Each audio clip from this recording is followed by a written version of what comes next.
Bonjour à tous, ce lundi je me suis planté mais pas de regret, je pouvais pas le trouver celui-ci, il y a des quintés comme cela, on aurait beau le refaire et le refaire, on ne trouverait jamais la bonne arrivée. Voilà, alors ce mardi, je suis beaucoup plus confiant parce que c'est le 22 septembre et le nombre 22 est mon nombre fétiche depuis pas mal d'années. Donc je sens bien, je vais vous remettre un indice de confiance de 3 sur 5, même si ça me titille de mettre du 5, mais comme c'est Auteuil, c'est un peu risqué, mais on a de jolies demoiselles et même des dames.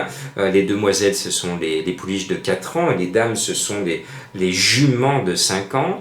Joli petit lot, et puis course triplement visée par Monsieur François Nicole, maître de l'obstacle. Et bizarrement, quand je regarde que son préféré, le 4 Sagaline, n'est pas forcément la favorite de la course, je me dis Jean-Marc, tu tiens là ton coup de cœur. Donc mon coup de cœur est en tête de ma sélection.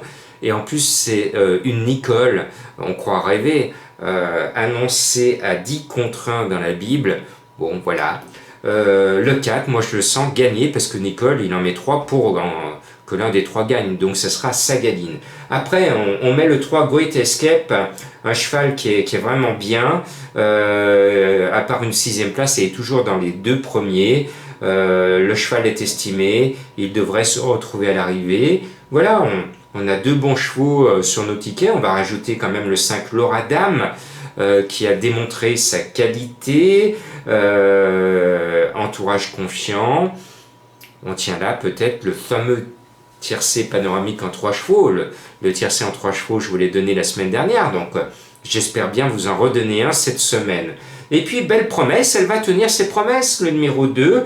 Alors, il faut savoir que cette course est une listed, donc une course principale, et elle cherche à avoir du caractère gras, c'est-à-dire que si elle finit à l'arrivée 3 premiers de cette course, pour la reproduction, c'est bien d'avoir du gras, parce que ça valorise le futur poulain, ou la future pouliche. Donc ces demoiselles, elles ont des ambitions de devenir un jour ou l'autre maman. Donc belle promesse, elle devrait figurer à l'arrivée, malgré un poids qui n'est pas cadeau, mais là on a vraiment des bonnes au départ. Et puis, la plus expérimentée de toutes, c'est le 8 Evans Knight. Alors elle ne craint pas les quintés, elle y a brillé depuis bien longtemps. Et là, elle trouve des demoiselles ambitieuses, mais qui n'ont pas son expérience à elle. Donc moi, je la sens bien. Et puis la plus chargée est théoriquement la meilleure, 71 kg sur le dos, c'est l'As Mamartre.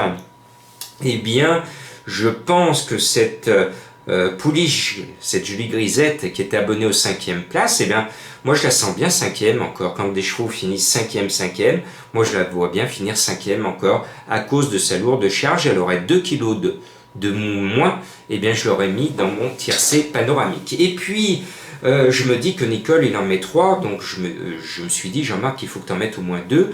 Et parmi les 3, la deuxième qui me semble avoir une chance, c'est le 7 Sosan Señora. Quel drôle de nom, Sosan Señora. Eh bien, cette señorita me semble en mesure de confirmer sa grande forme puisqu'elle reste sur un joli succès dans un petit lot, mais quand la forme est là, tout va. Voilà, et puis à la lecture des partants, je l'ai montré à Madame Colombo, il y a un cheval qui est d'actualité pour moi, c'est Famille Formidable, le 10, parce que vous savez qu'une partie de moi-même s'est envolée aujourd'hui, en fumée, et je me dis que Famille Formidable, eh bien, il faut mettre ce numéro 10 sur notre ticket. C'est une foin qui est toujours dans les 5, c'est bon signe pour notre quintet, et je n'ai pas mis le cheval de Madame Colombo. Elle voit le 13 Flèche Rouge. Alors moi je connaissais quand j'étais petit un dessin animé, c'était Flèche Bleue, et il disait « Bonjour les écologistes !» Et puis il partait, c'était une sorte de ver de terre qui partait comme Speedy Gonzales. Certains d'entre vous s'en souviennent un peu, on était tous très petits dans les années 60-70. Voilà, quelques références culturelles, télévisuelles. Voilà, vous savez tout, bonne chance à vous.